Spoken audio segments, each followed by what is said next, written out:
Hello everyone, this is Quantilian and welcome to a new video tutorial.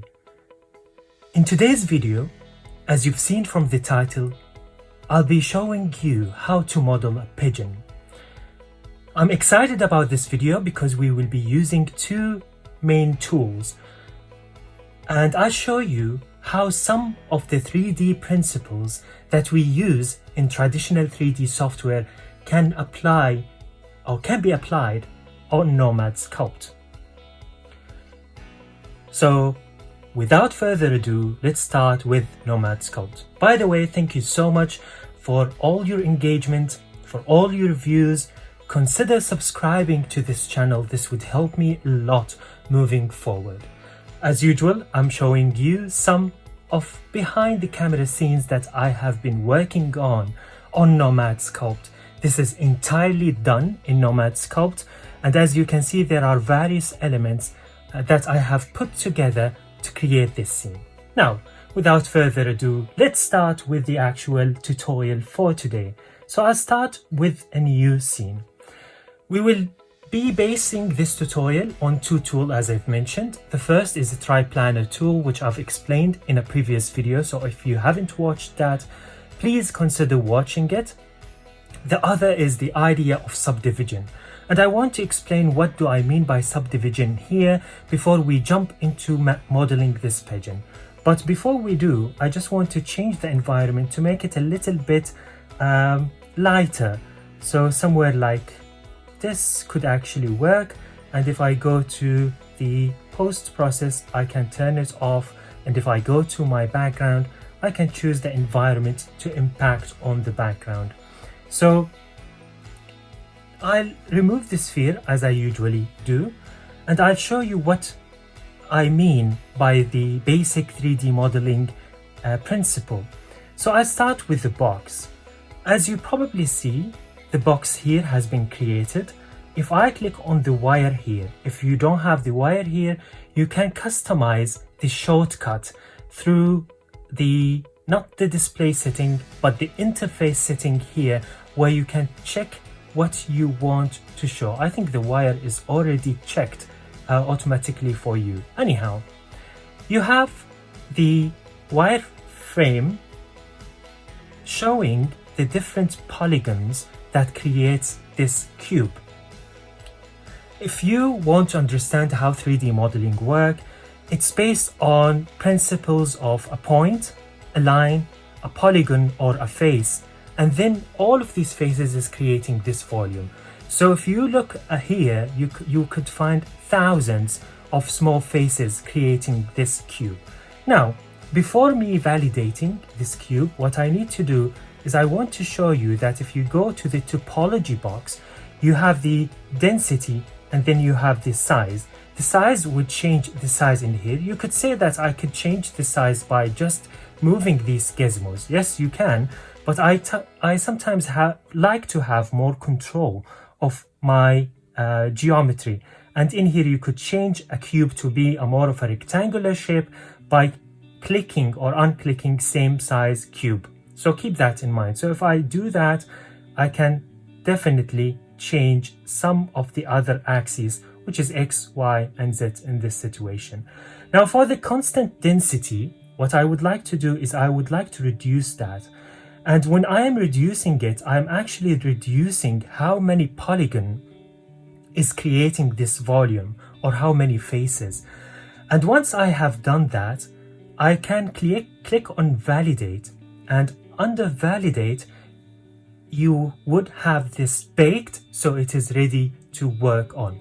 Remember, if you have less density, you have less details showing, but it is good for blocking big volumes. Now, if I click on subdivide, I want you to see what will happen. So suddenly the cube has become more chamfered, and if I click subdivide again, you can see that it is becoming more smooth, and we are losing some of the edges that the cube has. If I click undo again, and then undo, returning back to my validate, and change this to be division of 0, which means actually one face, creating each of the faces of this volume, and then click again on Subdivide, you can see that this is making this cube sphere. And what does Subdivide do is taking every one of these faces or these polygons and then divide it into multiple ones. So if you have only one face, it would divide it, and it will keep dividing it, and it will keep dividing it. If you have a high density, the subdivision would only add details without changing much of the volume. With this knowledge in your mind, I want to start actually modeling my pigeon based on a cube.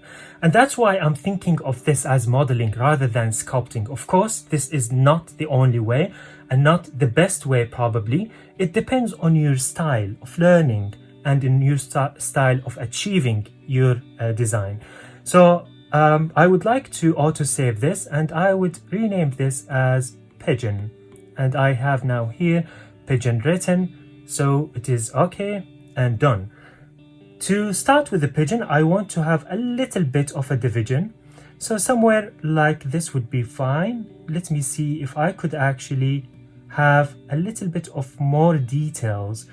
So it could be 5. 5 is good. You could actually enter the number if you want.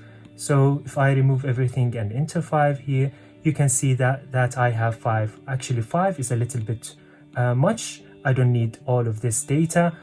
By the way, the higher density your cube is, the more RAM and memory it would have.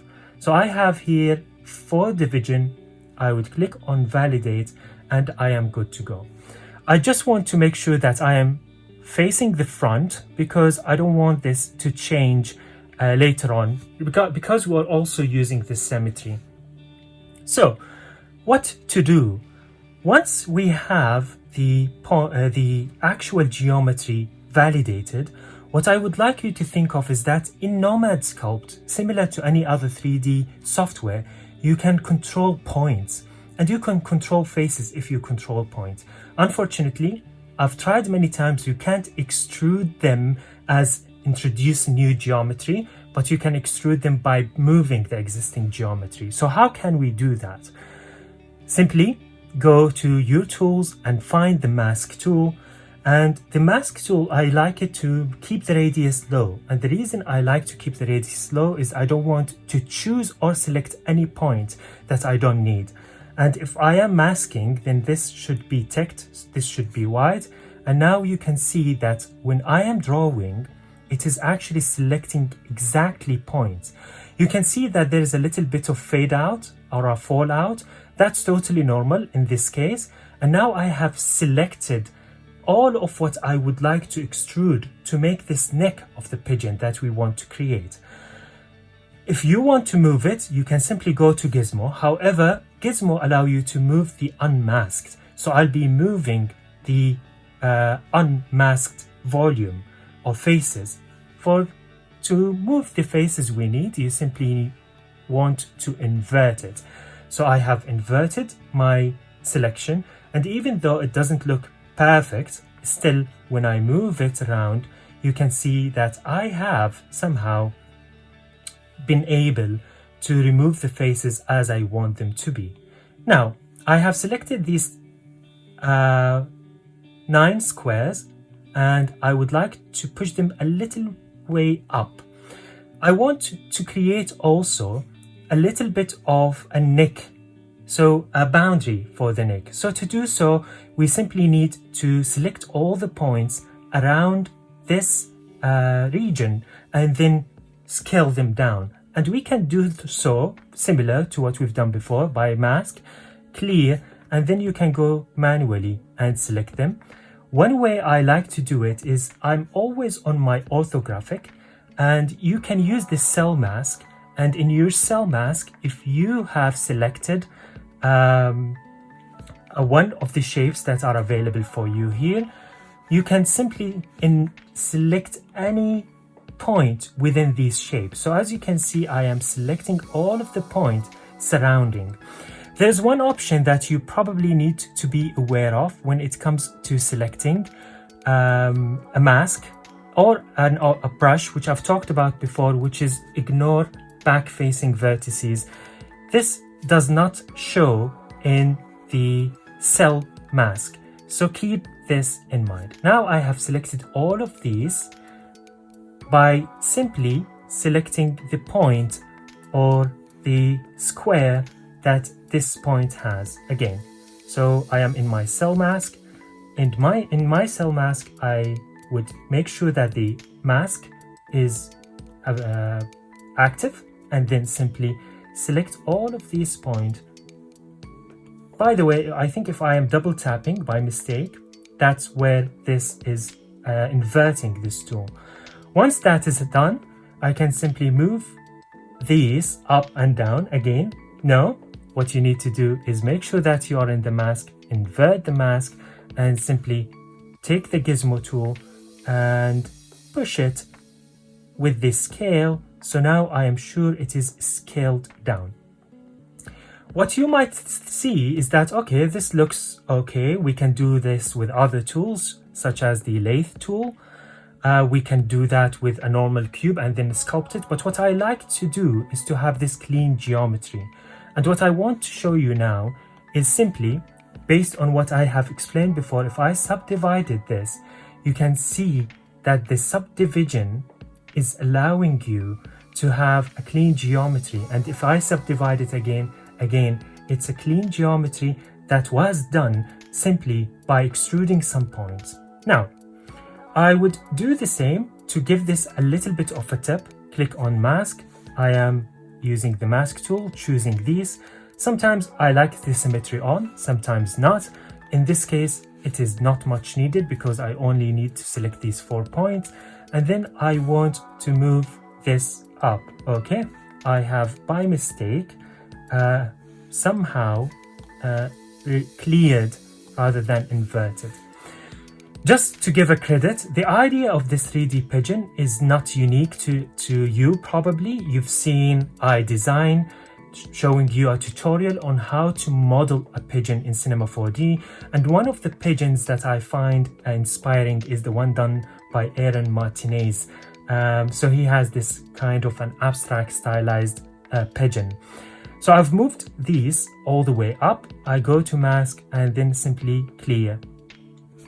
If you are not happy with the way the geometry is, especially when you subdivide it, then it is a matter of you working with this geometry. So what I do is I am in my front again. I always like to keep the front view as the most active one. I just want to make sure I am in orthographic. Cell mask. I'll take these points here and push them all the way up again, doing the same mistake. Mask, invert, and moving them all the way up somewhere to here.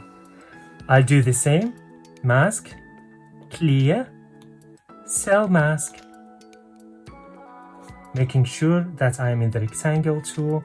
Select all these, click on Gizmo, invert, you got it right, and the Gizmo smaller and push it a little bit up. Now this would create a cleaner geometry. If you click on Subdivide, you can see it is not as stretched as before.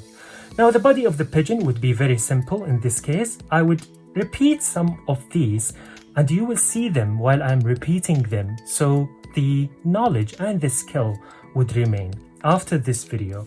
So clicking on the mask, clearing, clicking on the cell mask. In this case, I want to make sure that the mask is selected. I am in my rectangle tool.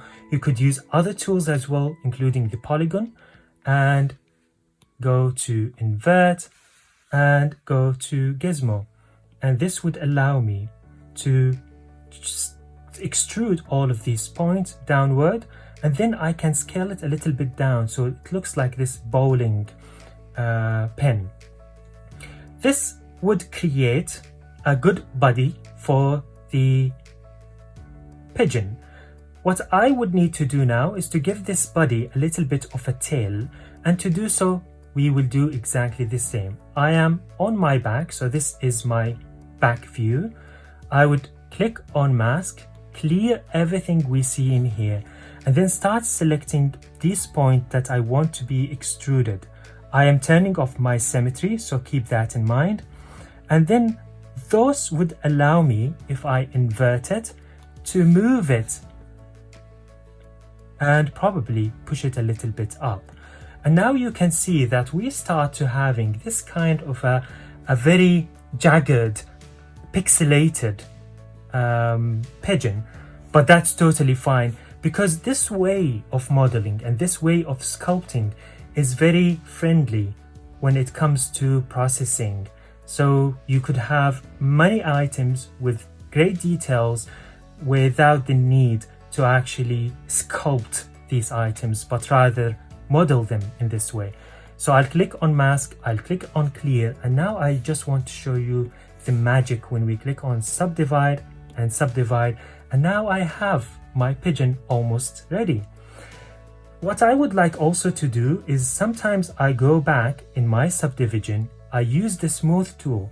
I want to turn the symmetry on so it's applying to both sides, and when I smooth the sides, this would give me, when it comes back to the highest division, more of a smoother edges. So as you can see, this has like a chamfer, so it is good for hard surface modeling.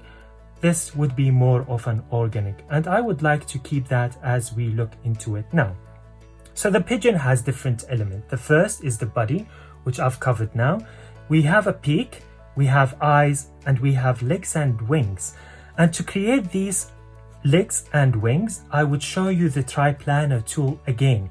So I've covered this in a separate video, as I mentioned, but it wouldn't hurt to show it again. I am in my Triplanner.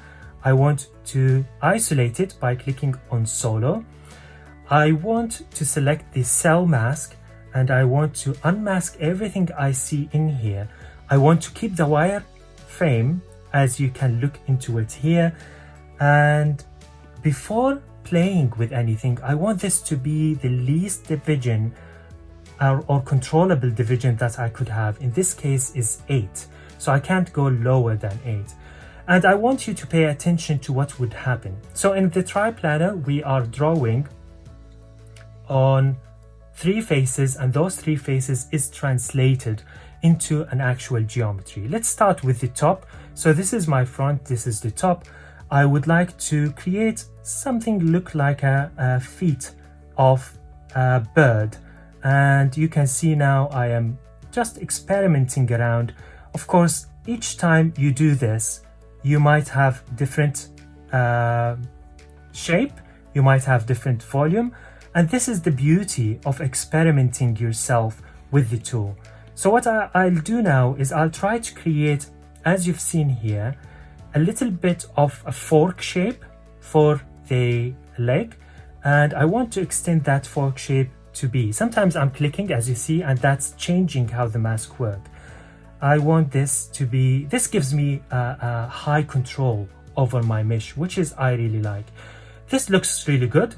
Now it is time to show. If it disappears, don't panic. It's basically because there is not enough information to show your design. If you start drawing or giving this a little bit of information, you can see that this would start to show back. Now I don't need the symmetry tool. In this case, I want to control my brushes, and I have what it looks like a duck feet. I want to make it a little bit more rectangular or angular rather than organic. I just need to add a little bit of a leg to this feet, and if this leg didn't show up, that's simply because there's not enough information, and now I have the leg created. If you're not so happy with the leg and you want it to be more defined, you can simply go to the Triplanner topology setting and reduce the smoothness, and as you can see, this is what is happening.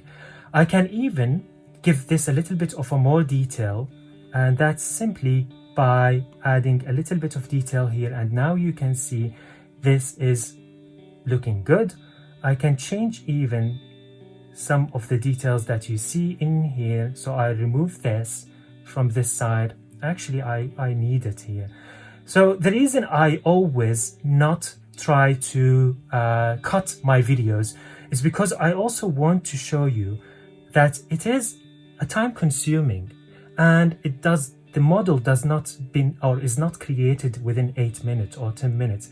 It's a matter of you experimenting, and it's a matter of you be happy with the design.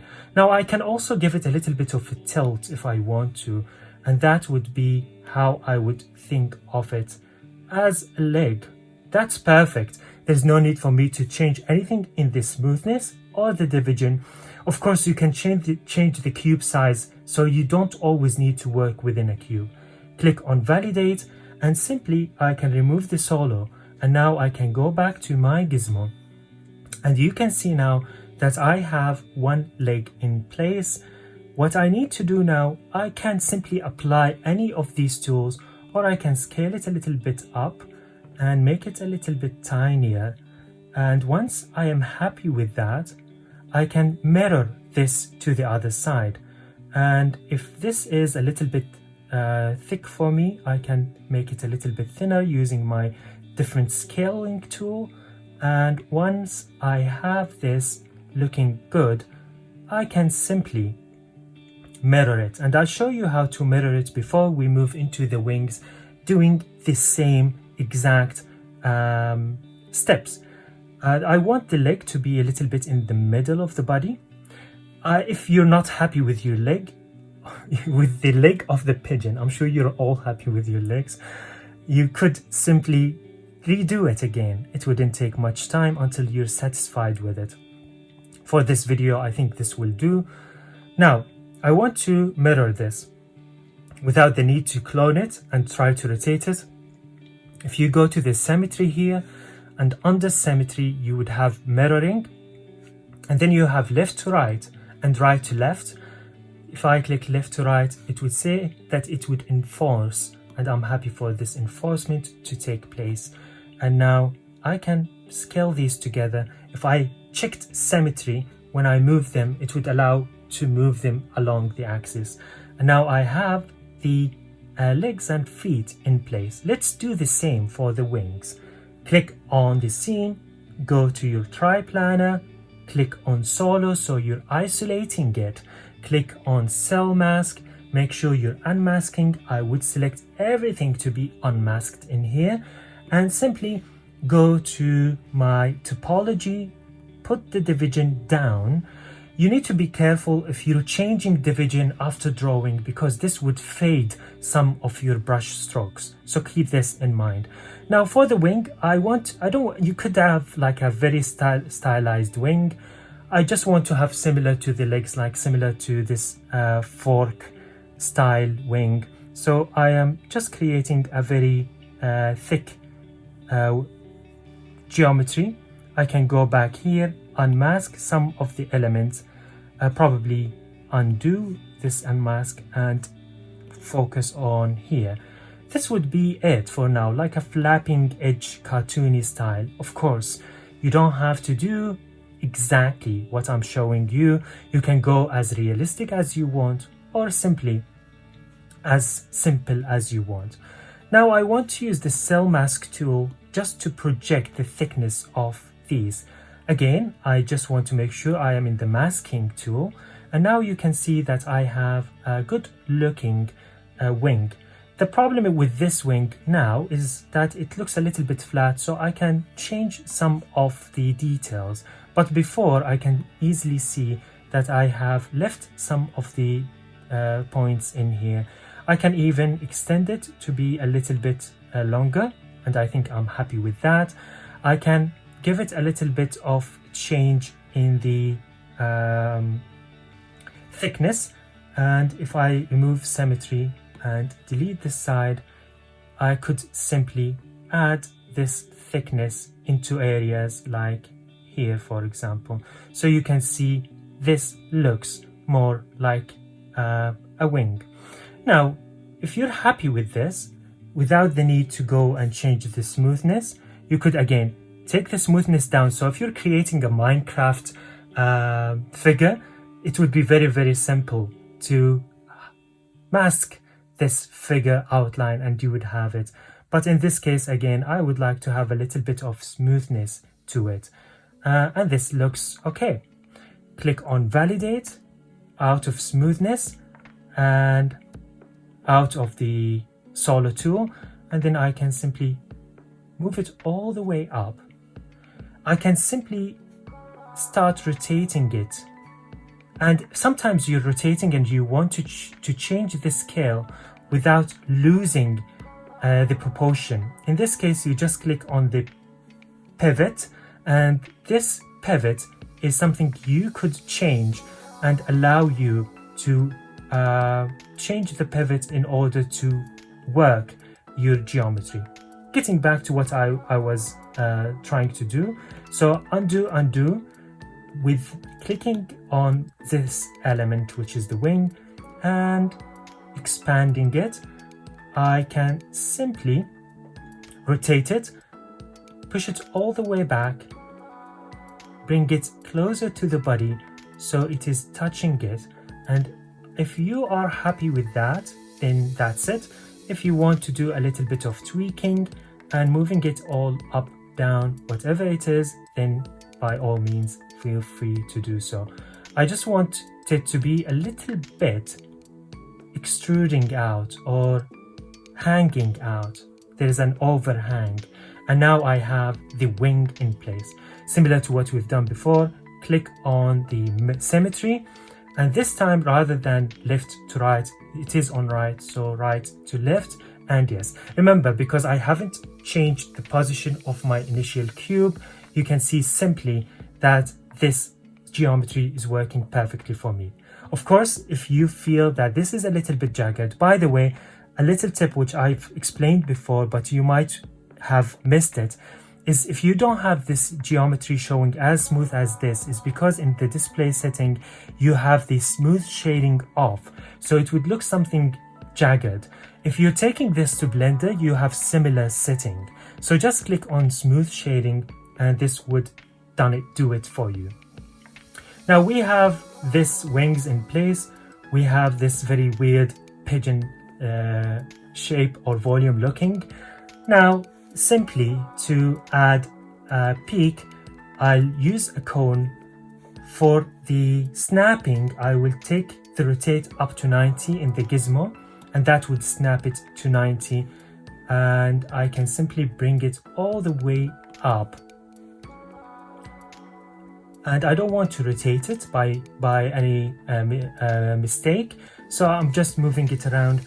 Again, I like to see the geometry, so I'm turning on wireframe, and in here I can change the height, I can change the radius, and you can simply change the density. So if you want to have a little bit of more of a rough peak, or if you want to, you could start by the way with this and then subdivide it. So again, there are no limitation of what you can do. You can have something like a pyramid. I just want to have this in an accepted geometry, and once I'm happy with that, I don't want the mirror to be on, I have the peak in place. Now the last bit, which is very simple and probably you are aware of it, is the cylinder. So I would use the cylinder to create eyes. I have the symmetry, the snapping on, and I want this time the mirror to be on. And if I start moving this cylinder, the cylinder can be either as it is and then you are scaling it down, but I prefer always to have a clean geometry. And if I have less edges, especially on the sides, that would give it a little bit of a bevel when I smooth it, and that's what I'm going for here.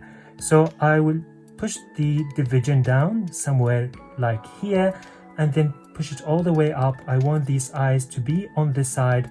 This looks a little bit big for what I'm trying to do, so going to the topography and pushing the scale down. Remember that the scale and the height are proportional, so I need to change the height back. It is still very thick, it looks like a wheel on his face. I don't want that. I just want to bring it down into being this smooth eye.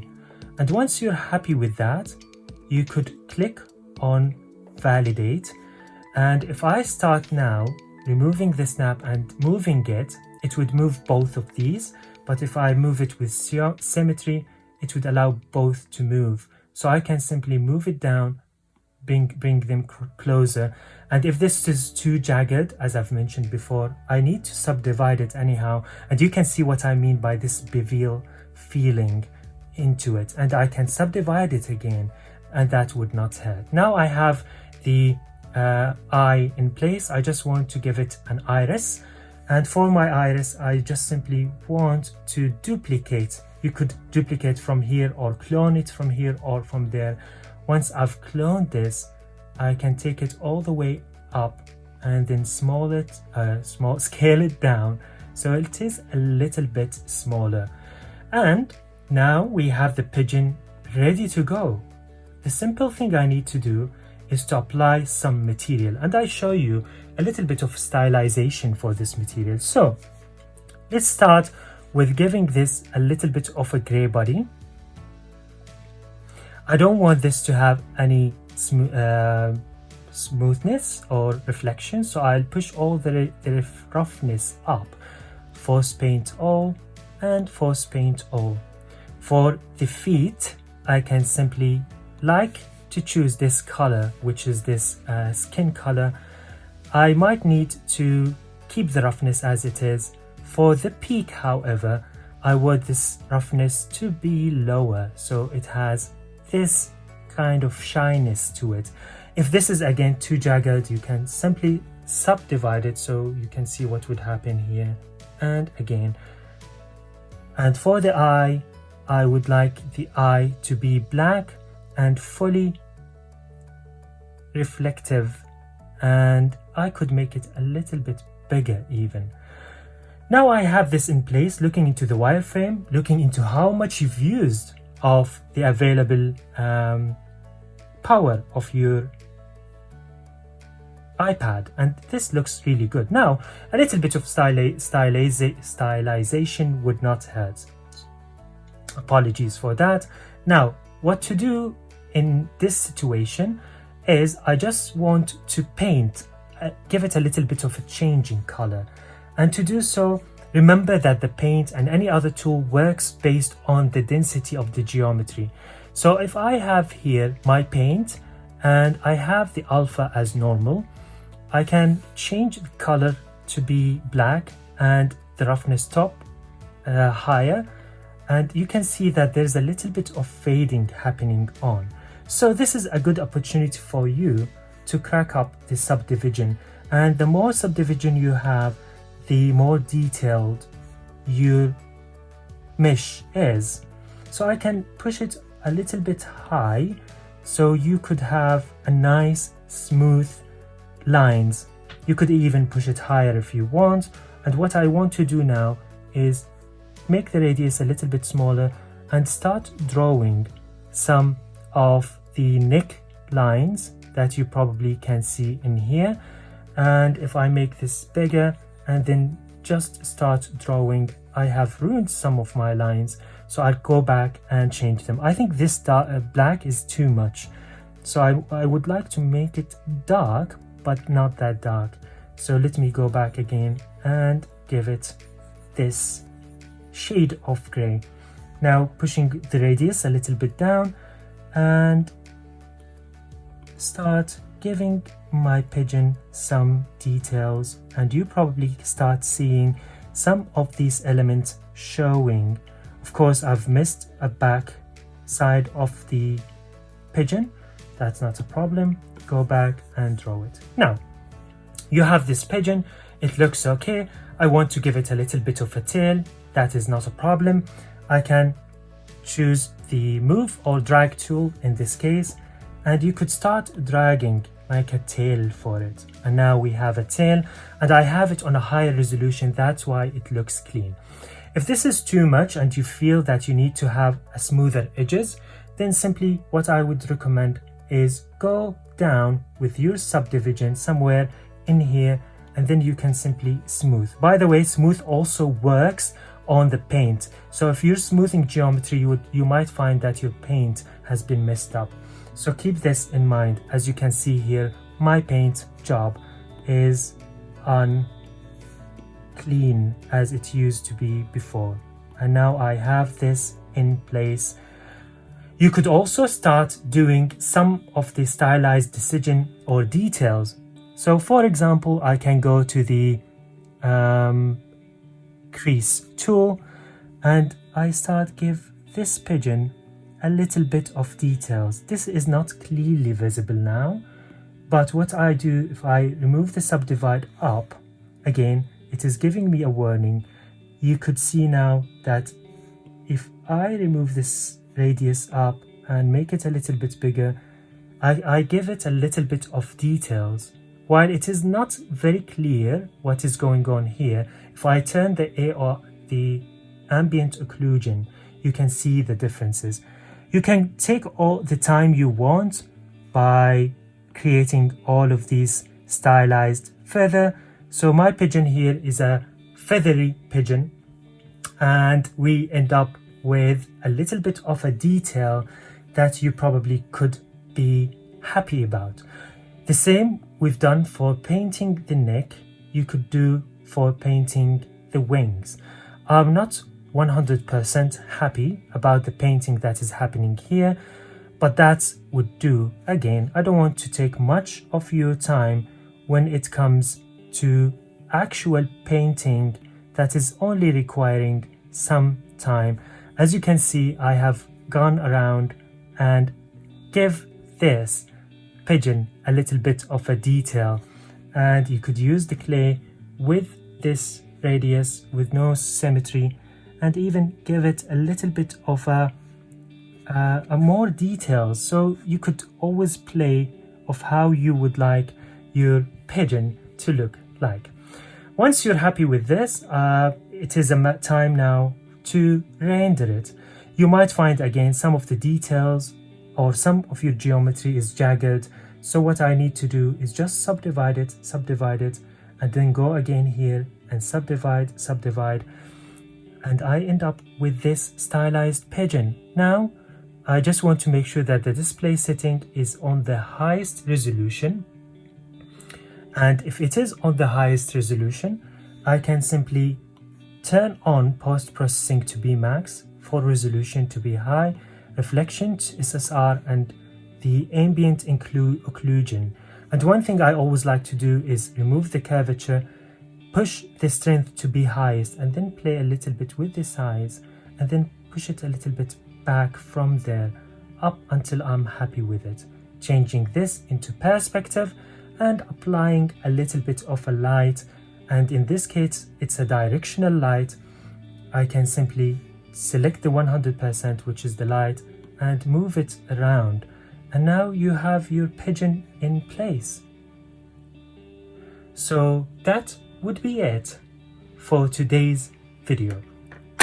I hope you've enjoyed it. If you have, please leave me a like. Do not forget to subscribe to this channel, and let me know what do you think of the tools that I'm showing you. Let me know how you're using it. And I am active on Instagram and on Twitter, and while I am on Instagram, not only posting Nomad Sculpt, I'm very interested to see your work, so share that with me. I hope you've enjoyed this video and you've learned something or two.